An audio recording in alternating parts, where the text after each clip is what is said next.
if you are watching this video on the day that it goes live, then yes, today is my birthday. It is my 27th birthday, as you can tell by the title. We're not gonna spiral. I'm obviously filming this video a couple of days before my actual birthday, so that way it can go up on there, and I'm not gonna let myself spiral on my birthday this year. I always do. I feel like at some point over the course of my birthday, I always hit a low, and I'm just gonna try not to let that happen this year. We'll see. I'm not gonna count on it. We're gonna try to make it a really good one, because here's the thing, even though I'm scared about turning 27, because now I feel like that is officially late 20s. You know, up until this point, 26 I feel like is mid 20s still, but 27 is, I think, officially late 20s, and that's a little scary to me. However, I'm trying to be optimistic about it. I'm actually feeling really good about, I just have a good feeling about 27. I'm hoping that it's going to be a good year for me personally. I'm hopefully going to be moving and getting myself a bigger place, because I need a dedicated writing space, because this desk is used for everything from getting ready, my regular job, writing, YouTube editing, it's filming. It's just, a crapshoot over here, and I just really need a bigger space. I'm feeling good about where I'm going with my writing. I'm feeling good about this channel, feeling good about my reading. So I don't know. I'm just hoping that 27 is going to be a good year for me. Manifest it. So anyways, today I want to talk about 27 book couples that I love for my 27th birthday. Last year I did 26 books I love for my 26th birthday.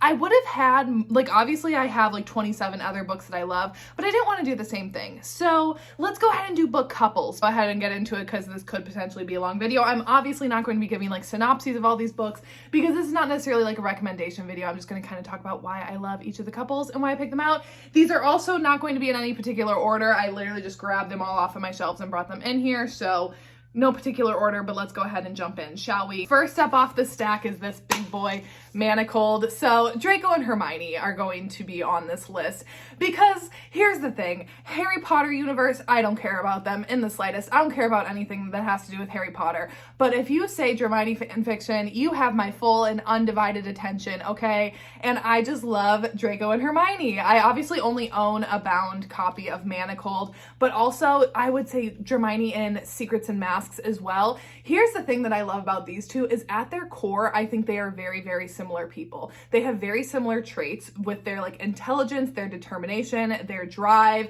their focus, their tenacity, but they are always at opposite sides of a conflict, because obviously Draco's a part of Voldemort's army, at least in the fanfics that I read. He's always a part of Voldemort's army. Hermione's always on the Order side, and it's them always trying to find a common ground and hating each other and wanting to kill each other, but then truly finding out how similar they really are and seeing that at their core, they're both good people who kind of share similar values, and they will go to the ends of the earth to protect the other one, and it's just so absolutely beautiful. I love these two so much. Talk about a ride or die, and I just love them, so I had to include. Next up, we got Devin and Maddox from Garen Park. So these two truly to me are just the best of enemies to lovers. I mean, obviously Draco and Hermione are also enemies to lovers, but very different circumstances. Those two are in war. These two are just both trying to get through their lives. Their dads have pitted them against each other since they were kids, so they've never even had really a chance to like each other. And then, when one of them needs to caretake for the other, and you see them start to become a little vulnerable with each other, it's so good. But their entire dynamic, it can only be, I feel summed up in one word, and that is intense. There is such an intense connection between them at all times, whether it's the hate, whether it's the love, whether it's the lust, whether it's them fighting.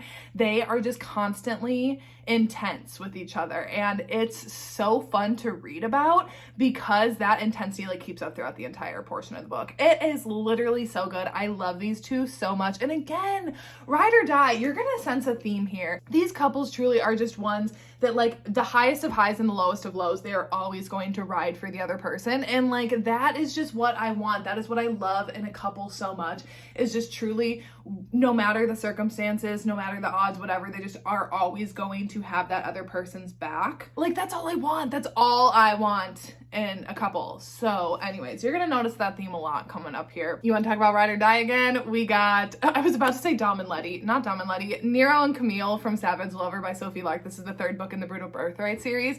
And these two, it feels very Fast and Furious-esque. I am a huge Fast and Furious fan. Dom and Letty are like one of my all-time favorite movie couples. And these two give very much that same energy because they're both like into cars. Camille is definitely not like a girly girl by any means. You know, she works on cars. She works in her dad's mechanic shop. And she's definitely, I don't want to say that she's not like other girls because she's not like that. You know, she's not like that. Like, I'm not like other girls. But she, in the world that like they are very accustomed to of girls trying to get like these mafia guys' attention, she's not doing that. She's not like going after them in the way that they all are. And Nero likes that. And he likes the bond that he has with Camille on just like a level of them both bonding over an activity that they love, which is cars. And then seeing that love kind of like transform into more. And like truly that they just have like a mutual connection over a hobby of theirs, basically, that they both love so much.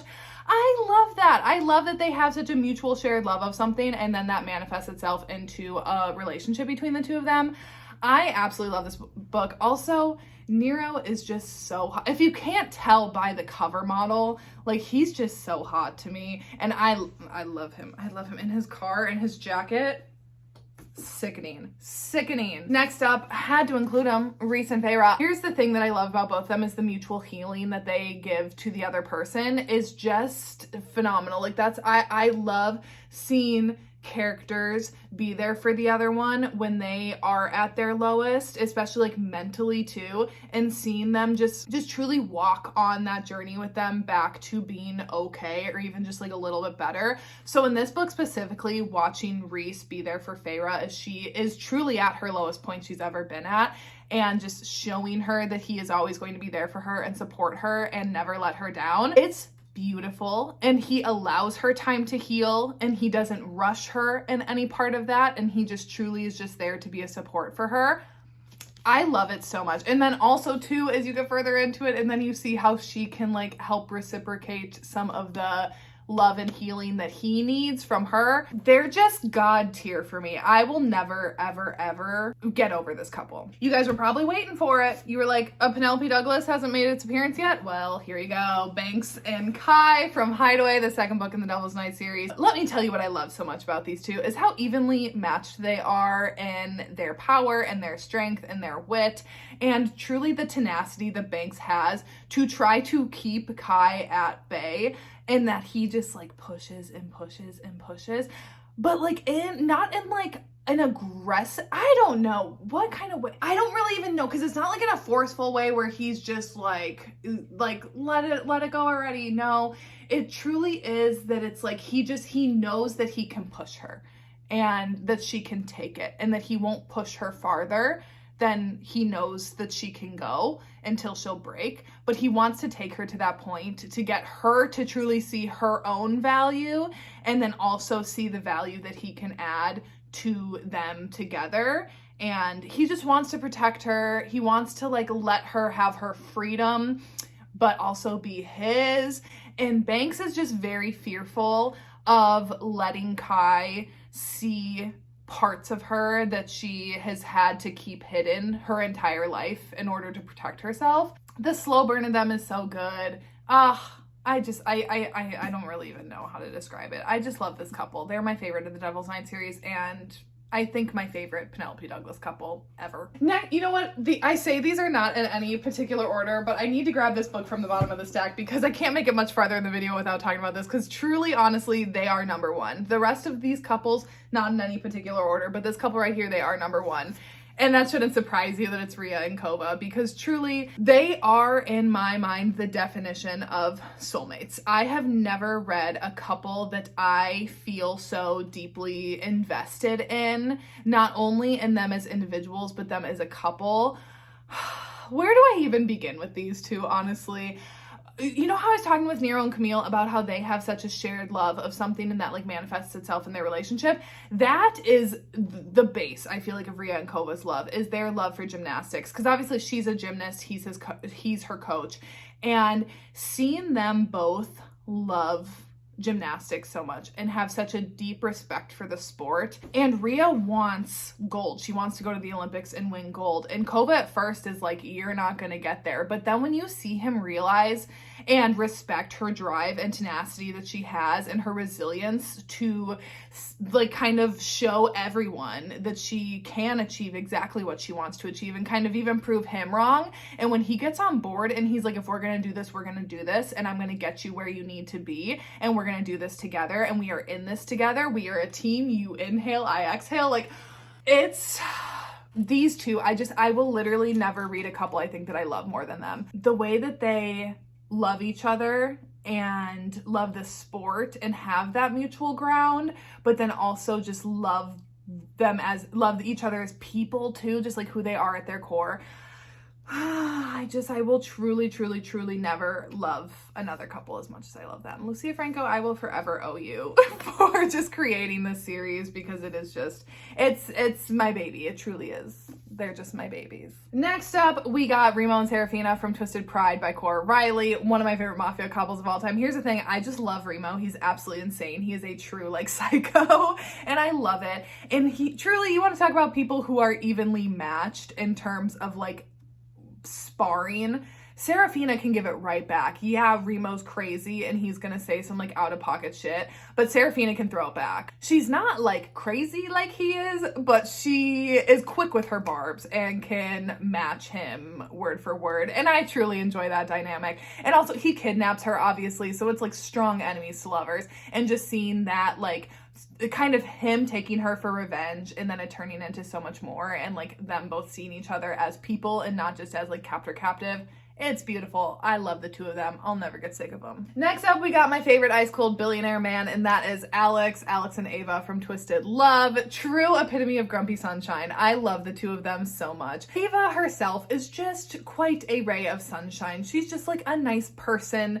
She likes to do fun things that make her happy. And Alex just is determined to be like a grumpy person. And to see her really like pull emotion out of him little by little by starting out doing like just some like kind of funny little things, but then when she starts chipping away at his heart that he has encased so strongly in ice that no one can break it, and then seeing him break it down for her, and then him grovel for her when he knows that he messed up. Truly so good. I love these two. I love their dynamic. I just don't think it will ever get old to me of a man who hates everyone but his woman. And that is Alex right here. He will go to the ends of the earth for Ava. Not for anyone else. Don't expect anything else from him. But for Ava, he will do literally anything. And I love that so much. Another soulmates of the soulmates is Roman and Luna from Where the Mountains Meet the Sea by A.R. Breck. So these two, this one, you follow them from when they are like children all the way up through adulthood. So you just see them in so many iterations of their life. And you just know how much in every single stage they are perfect for each other. And even when there are obstacles in the way, they are always going to fight to get back to one another, no matter what, no matter the circumstances, no matter the distance. They truly just are meant to be together. They are true soulmates. This book is so heartbreaking, but it's so good. I just love like the second, third, fourth chances that they get in here, and that each and every time you just know that they're meant to be. And even if they part ways, they're going to find each other back. They're going to find their way back to each other at some point, because they're just like inevitable. They are magnets and they're beautiful. I love them so much. Next up, we got Aura and Ruby from Vibe by Liza James. These two, so obviously Aura, she has a lot of trauma in her past. Ruby does as well. They both have a lot of trauma, and seeing the two of them kind of come together and heal each other is beautiful. And also the way that Ruby is like, she recognizes in Aura that she has repressed a lot of herself. She's had to repress a lot of herself. And she knows that if she just pushes her a little bit, again, not so far that like it's past the point of no return, but she can push her enough to know that she can crack through to what Aura really wants in her life. And that's Ruby. That's not her loser boyfriend. That's not the past that she's been running from. It's truly like freedom of herself, of her life. And Ruby will push her in order to get her to see that, because she knows that she deserves it. And also then the way that Aura heals Ruby as well. It's beautiful. I want to do a reread of it, honestly. These two, I'll never get over them. You know they had to be here. Rose and Connor from Kiss the Sky by Krista and Becca Ritchie. These two, I love, love, love, love. Super intelligent people arguing with each other, because here's the thing, they both are so fucking smart. They're both like, I genuinely think in real life, like I have said this before and I'll say it again, I don't think I would ever get along with Connor Cobalt in real life, because to be honest, I'm not smart enough to keep up with him, and it like wouldn't be fun. He would just be like too cocky to me, and I wouldn't be able to back up my like anything that I would say, because he would just always outsmart me, and I stand by that. But reading it in a book, and especially seeing Rose put him in her place, it's very much like Black Cat energy from her, and then kind of like Golden Retriever. He was not even Golden Retriever. He's just so like cocky and arrogant, and I love it. I eat it up in here. And seeing the two of them go at it and spar with each other, they're academic rivals to lovers. They're both super rich. They're both super hot.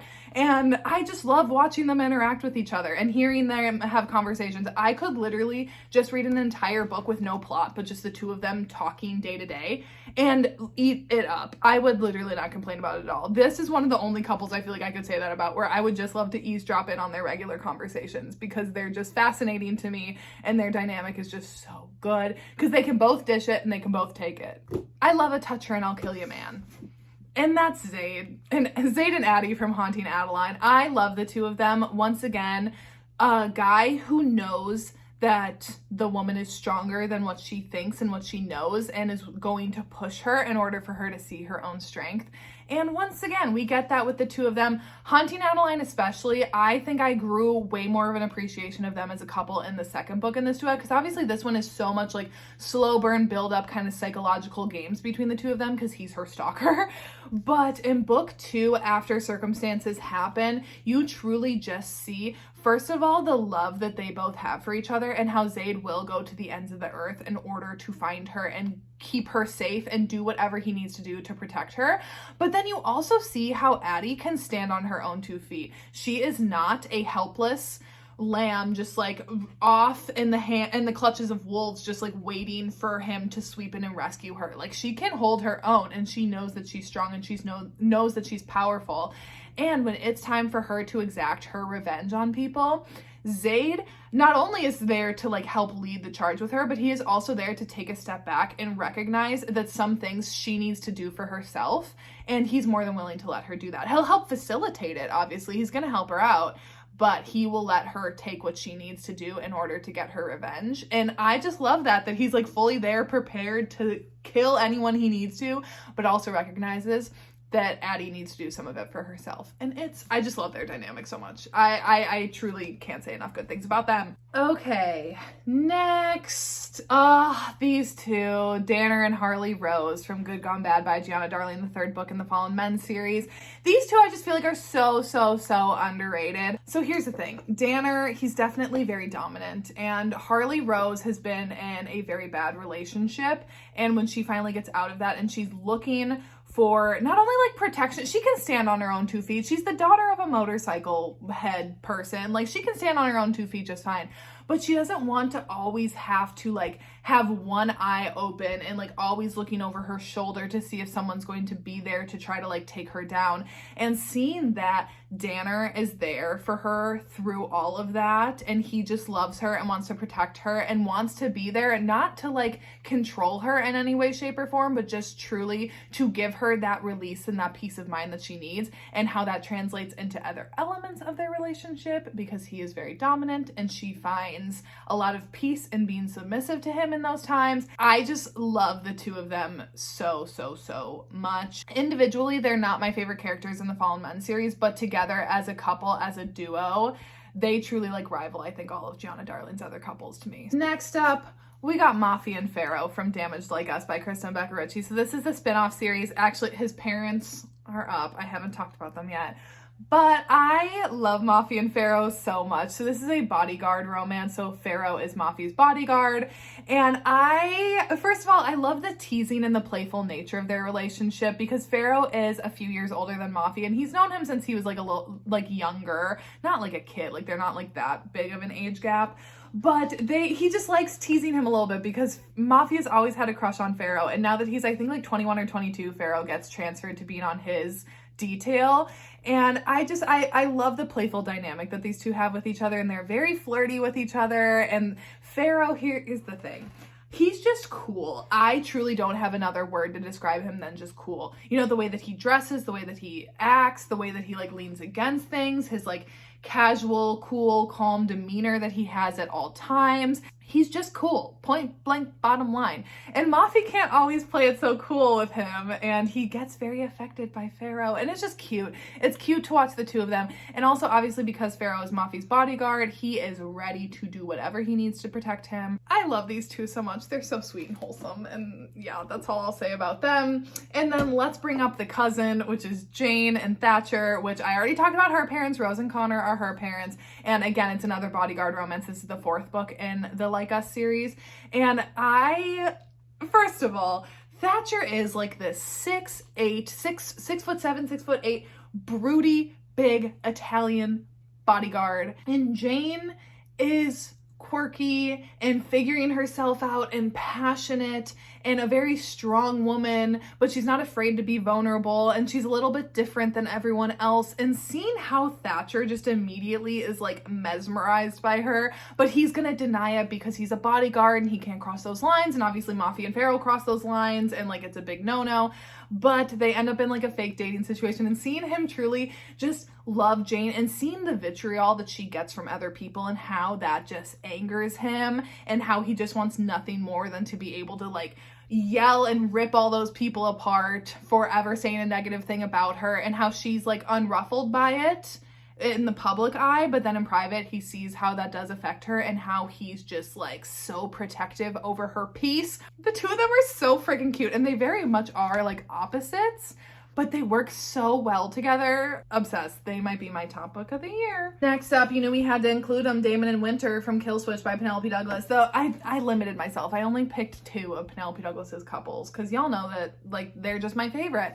But Damon and Winter, let me tell you, I have never hated a character so much than come around on a character so much than I have with Damon when I first read this series. And I'm currently listening to the audiobook on a reread, and I'm just loving their dynamic again. I feel like I'm repeating myself a lot in this video, but I think you can see the common themes that like what I really look for in a couple and what I love in a couple. And once again, we have a hero who is going to push our heroine to her fullest potential and knows that she is holding herself back, whether it's fear, whether it's other people. Like he just knows that there is more inside of her and that she can be so much greater than she is. And that is what Damon sees in Winter. So Winter is blind, and people around her have like limited her. They've all kind of like treated her obviously differently since the accident that happened when they were younger. I don't want to like get into plot details or anything, but he's like, she does not need to be babied. She is still capable of handling herself and of doing things that she loves. And just because things have shifted for her doesn't mean that she can't still do the things that he loves. And he goes about on showing her colors one night and teaching her to drive and doing all of these things with her and pushing her and knowing that, and just showing her that she's capable of so much. And the love that he has for her, once again, you want to talk about someone that hates everyone but her. Oh my God, I love the two of them so much. So much. Damon, I would literally protect with my entire life, but the two of them together are just amazing. Okay, my other SJM couple that I gotta include is Aelin and Rowan from the Throne of Glass series. My favorite series by Sarah J. Maas. I don't think any series is ever going to top this, like fantasy book wise for me. Obviously Off Balance is my favorite romance series. Throne of Glass is my favorite fantasy series of all time. Aelin and Rowan, so I obviously can't give spoilers away between these two, so I'll have to kind of keep it surface level, I guess. But again, you just want to talk about characters willing to face down literal armies to protect the other one. Do you want to talk about characters who have both been at the lowest of lows and recognize that in each other and only want to then give the other peace and comfort and love that they deserve and that they've lacked and that they should have been shown their entire lives, but they haven't. Soulmates. I'll never get over these two. Next up, Toxic. Toxic alert. Magnolia and BJ from Magnolia Parks. Here's the thing. These two are so frustrating. It's back and forth. Messy. BJ cheated on Magnolia. They're broken up. It's second chance. Here's the thing. In this first book, I didn't quite get why they always went back to each other and why they always felt like they needed to be with one another, even when it was so clear that it wasn't going to work between the two of them. And then when I read their second book, Magnolia Parks The Long Way Home, I got it. And I saw the depth of their love for each other and saw the pain that they've both experienced together and why they just will truly never be able to love someone in the way that they love each other. Heartbreaking, beautiful, soulmates. I love these two, and I think their third book is that coming out next year. I need them to finally find peace. I truly need them to finally find peace because I won't rest until they have it.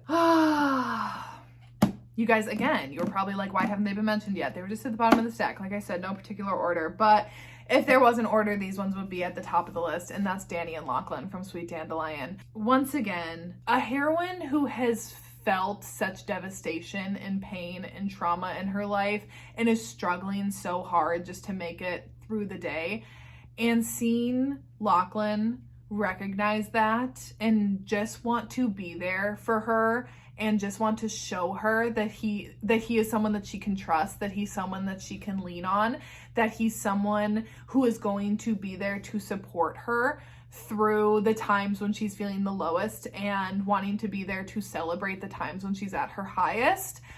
I love their love so much. I love the way that he is just unwavering in his support for her, and seeing Danny open herself up to being loved by him, the way that they bond from start to finish and how it does start in such like an organic place between them.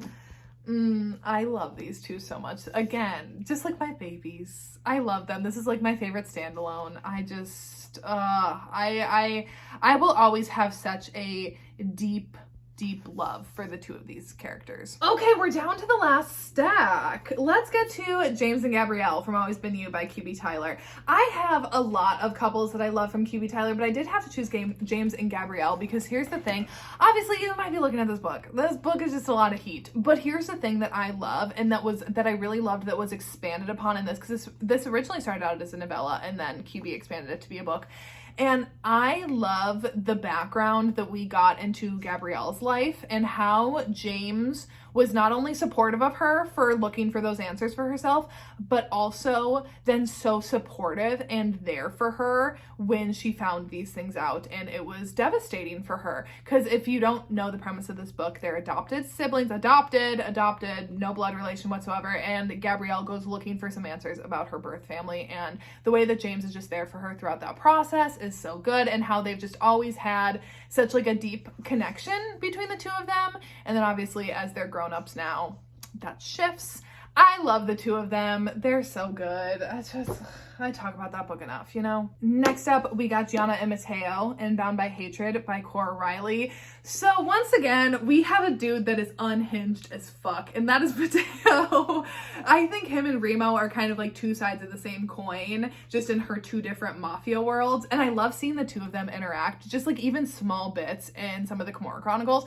But just focusing on Gianna and Mateo, the way that they are just both fiery ass individuals, and they are not afraid to speak their minds. They're not afraid to like act out when they don't like something. They're not afraid to let other people see their anger, their frustration, whatever it is, whatever emotion they're feeling, they're not afraid to express it.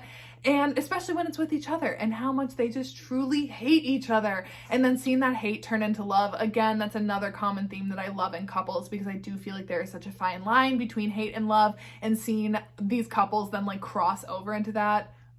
It's amazing. And again, how Gianna can run, but Mateo can run faster. We're gonna do another soulmate one, and that's Lily and Lo from Addicted to You by Kristen Becker Ritchie. Again, some people, I feel like a lot of people actually don't really like Lily and Lo, and I personally love them because they're bad for each other at the beginning. Let's be frank. They are very enabling of each other and their individual addictions and covering for each other. But then once you see them really start to be like, this is not okay, like the way that both of us are living is not okay, and we need to make a change, and we're going to make a change together so that way we can truly have like a go at our relationship. It's beautiful, and you follow them for 5 books, and seeing who they are as people and as individuals in this book, and then seeing who they are in the 5th book, you just see so much growth between the two of them. Lo is like an asshole. He really is, but seeing the soft spot that he has for Lily, who is just like a little awkward ray of sunshine, and how they're both like so nerdy and they love all of the same things. They're so fucking cute. I honestly don't really get the hate that these two get because I think they are adorable together. I think their journey is beautiful, and the way that they go from both being like each other's worst enablers to then being the thing that kind of keeps them on track. So good. Okay, we're down to our final 4. Lennon and Phoenix from The Words by Ashley Jade. So the main thing that I love about these two is that while this is a thick book, it is thick for a reason, and that is because at the beginning of this book, or probably for like the first half of this book, you truly get to see how Phoenix is at the lowest of lows. He's spiraling. He's so uncaring of the harm that he's putting himself through, and seeing how Lennon pulls him out of that, even though she hates him because there was a betrayal and all this stuff that happens at the beginning of the book. But seeing how she's like, I'm not going to let you just completely self-destruct, and I'm going to be here for you whether you like it or not, and pulling him out of that darkness. And then how Phoenix gets to return that to Lennon at the end of the book when something happens in Lennon's life, and then she's the one spiraling, she's the one in like uncaring of the harm that she's doing to herself, and then how he's there to be there for her and pull her out of it and be the light at the end of her darkness. I just love that mutual love that they have for each other and the support that they are both willing to show the other one. This book just brings up so many emotions. I love it. Next up, we got a group, but I got to include them all. So this is a poly book, and it is Jessica, Manson, Lucas, Vincent, and Jason, and they're all together. And it's the dynamic of all of these. So first of all, the guys. I'm going to kind of focus on the guys here for a second, because all 4 of them truly are outcasts, and some of them don't have good families, some of them do, some of them have been kicked out from their families. And truly the found family aspect that the 4 of them then give each other, and how they just see that the other, like, they're just different from people in town, and they have pretty much been like banished because of that, and they're harassed because of that, just because they're a little bit different. And seeing how they love each other and how they just understand the other, it's beautiful. I love the dynamic between the 4 guys, and then I love obviously Jessica coming into the mix and her relationship with all 4 of them and their relationship with her.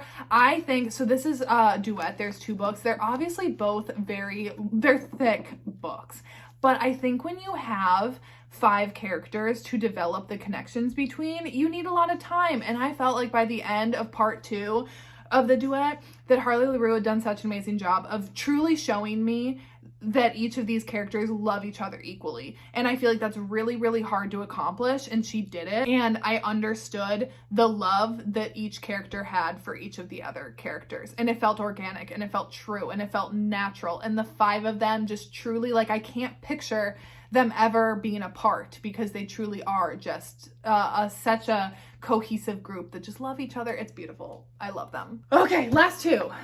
Hannah and Garrett from The Deal by Elle Kennedy. So yes, The Mistake is my favorite book. I love Grace and Logan. However, I had to just choose Hannah and Garrett out of them because I tried to, I obviously picked some from the same series, but I tried to like limit that a little bit. So Hannah and Garrett, I think I just love, again, the banter that the 2 of them have and the friendship that their relationship is based on, and seeing how natural it transitions from friendship into relationship, and truly the patience that Garrett has with Hannah, and how he is willing to, she has something that traumatic that has happened in her past, and how he is willing to help kind of guide her through that and show her that like not everyone is out to hurt her. And it's just beautiful. I love the two of them. I love the nicknames that they have for each other. They're just so fucking cute. I don't really have anything else to say. And lastly, I don't know if this is cheating or not, but I'm gonna include it anyways, and that's Walker and Scar from my own book. Here's the thing. I think I'm obviously biased. I have lived with these two in my head for years, and I just love them as much as I love like people, you know, like they just truly, they feel real to me, and I just love them. I would argue that they are also soulmates. In case you missed it, I published a book last month. This is a Rockstar Grumpy Sunshine He Falls First forced proximity romance. Scar is very much fearful of letting anyone in. She's just had a lot of people turn her back on her over the course of her life, so she's very scared of letting other people in and being able to do the same thing to her. And Walker, he's just such a loving kind of guy. He is really ride or die for his friends. He's ride or die for his family, and he sees Scar, and he obviously is attracted to her, but he also sees the walls that she has up, and he's just determined to show her that she doesn't have to have those walls up with everyone, that there are good people out there, that there are people that want to love her and care about her and show her that support that while she claims she doesn't need, everyone needs at the end of the day. And he's willing to be patient with her. He's willing to earn her trust and in turn earn her love.